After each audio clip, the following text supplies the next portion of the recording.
Bienvenidos a la práctica de cromosomas humanos y anomalías cromosómicas para biología de segundo de bachillerato. Comenzaremos por una introducción teórica.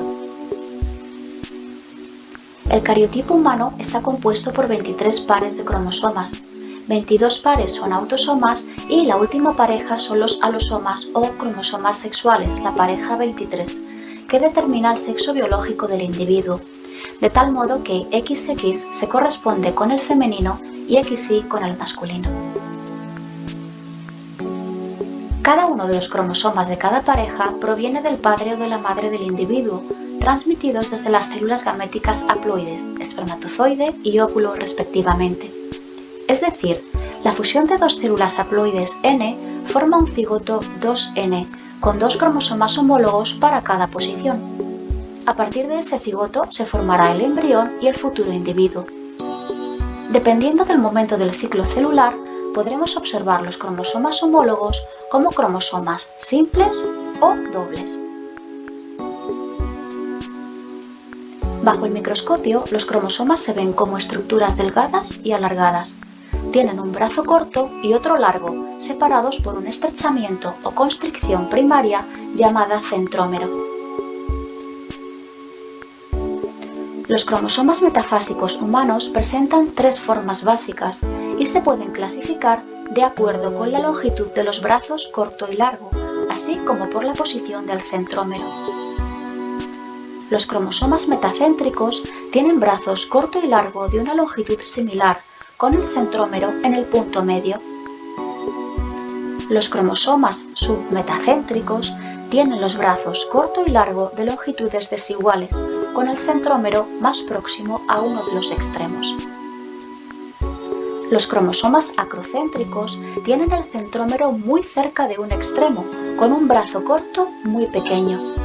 Con frecuencia tienen una constricción secundaria en el brazo corto, llamada tallo, a partir de la cual queda un trozo muy pequeño del DNA llamado satélite cromosómico. Los tallos contienen genes que codifican el RNA ribosómico. La tinción de los cromosomas permite su identificación y la detección de cambios sutiles en su estructura.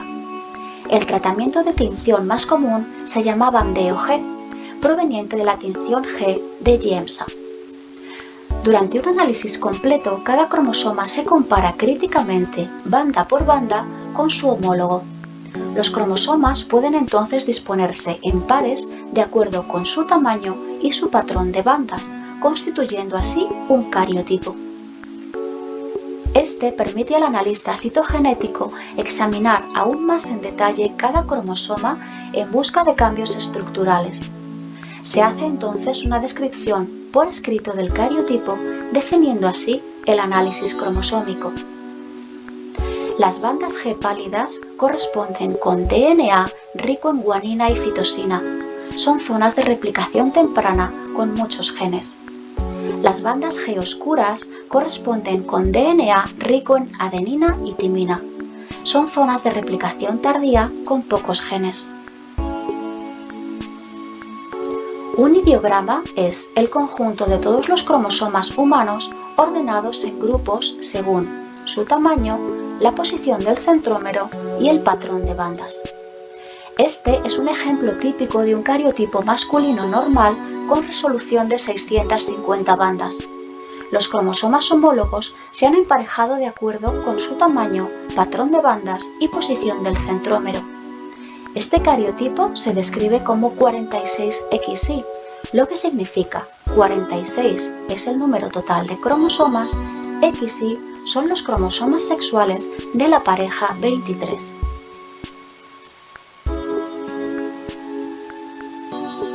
Tenemos que hablar de las anomalías cromosómicas numéricas. Son mutaciones que implican la pérdida o la ganancia de uno o varios cromosomas completos y pueden afectar tanto a autosomas como a cromosomas sexuales. Suelen producirse por un mal reparto de los cromosomas durante la meiosis, lo que conduce a una aneuploidía en el cigoto, presentando algún cromosoma de más o de menos con respecto al cariotipo normal. Hablamos de trisomías o monosomías respectivamente. Los síndromes humanos más habituales son el síndrome de Down o trisomía del 21, síndrome de Edwards o trisomía del 18, síndrome de Patau o trisomía del 13, síndrome de Klinefelter con 44 autosomas más XXY, síndrome del triple X con 44 autosomas y XXX, síndrome del doble I con 44 autosomas más X y Y, o síndrome de Turner con 44 autosomas más un único cromosoma sexual X. Por otro lado, las anomalías cromosómicas estructurales son mutaciones que tienen lugar cuando falta una parte de un cromosoma, cuando hay una parte de más o cuando una parte ha cambiado de lugar con otra. En última instancia, esto deriva en el exceso o la escasez de material genético, así como en un cambio en la lectura de la secuencia genética, lo que causa algunas anomalías congénitas o síndromes. Los principales tipos de mutaciones cromosómicas estructurales son la deleción. Sucede cuando falta un segmento cromosómico. Un ejemplo de un síndrome genético causado por una deleción es el síndrome del maullido de gato, en el cual falta parte del cromosoma 5. El nombre del síndrome se debe al llanto de tono agudo del bebé que suena como si fuera un gato. El segundo tipo sería la duplicación. Aparece un segmento cromosómico más de una vez, en el mismo cromosoma o en otro distinto. Un ejemplo es el síndrome de Pallister-Killian, causado por una duplicación en el cromosoma 12. Los bebés que tienen este síndrome presentan muchos problemas, entre ellos discapacidad intelectual grave, falta de tono muscular, facciones toscas y frente destacada. El tercer tipo es la translocación. Aquí suceden cambios de localización en un segmento cromosómico. Puede ser recíproca con intercambio entre dos cromosomas no homólogos o no recíproca cuando sucede en un mismo cromosoma. Por último, en la inversión hay un segmento cromosómico que gira 180 grados, por lo que su secuencia génica queda invertida con respecto a la posición original.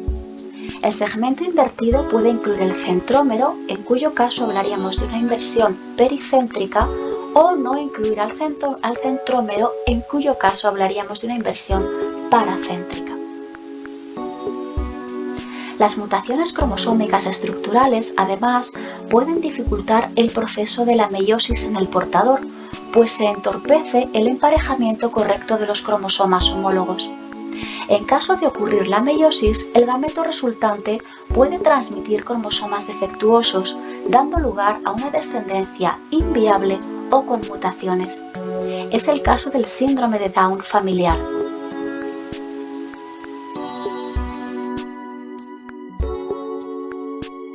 A continuación, explicaremos el desarrollo práctico de la elaboración de un ideograma humano e identificación de mutaciones cromosómicas.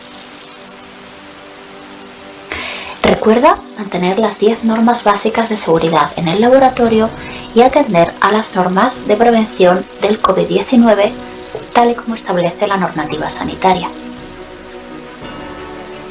Los objetivos de esta práctica son reconocer los principales tipos de cromosomas humanos, ordenar los cromosomas en un ideograma, reconocer e identificar anomalías cromosómicas, numéricas y estructurales en cariotipos humanos, asociar anomalías cromosómicas con síndromes o enfermedades genéticas humanas y hacer un uso adecuado del laboratorio.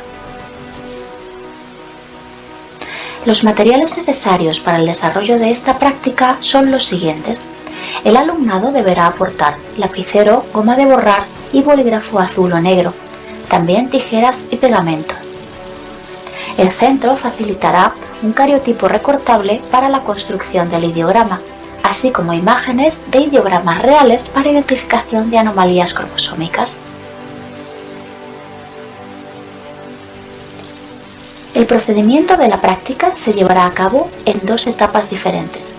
En la primera, En grupos de 4 personas deberéis identificar los cromosomas homólogos, asignarles el número correcto, recortarlos y pegarlos en la plantilla del ideograma. Para ayudaros a identificar los cromosomas podéis revisar el bandeado G de la primera parte de este vídeo. En segundo lugar, en los mismos grupos de 4 personas, deberéis identificar las anomalías cromosómicas de los ideogramas resueltos, especificando si se trata de una mutación cromosómica, numérica o estructural, de qué tipo, el cariotipo correspondiente a cada una de ellas y el síndrome asociado a la misma si es posible. Por ejemplo, en este caso vemos que es una mutación cromosómica numérica de tipo trisomía 21, cuyo cariotipo se correspondería con 47XY21 y síndrome de Down. Dispondréis de 45 minutos para resolver ambas partes de la práctica. Transcurridos los 45 minutos, deberéis entregar el ideograma y las hojas de respuestas de los casos planteados, indicando nombre y apellidos de todos los miembros del grupo. Para la evaluación de esta práctica se tendrán en cuenta el cuestionario inicial, el cuestionario de este vídeo, traer todos los materiales necesarios para la práctica, hacer un correcto uso del laboratorio y cumplir con la normativa de seguridad, la hoja de respuestas con el ideograma y resolución de casos, así como el test final de conocimientos. A continuación podéis ver algunas referencias bibliográficas asociadas a esta actividad. ¡Feliz aprendizaje!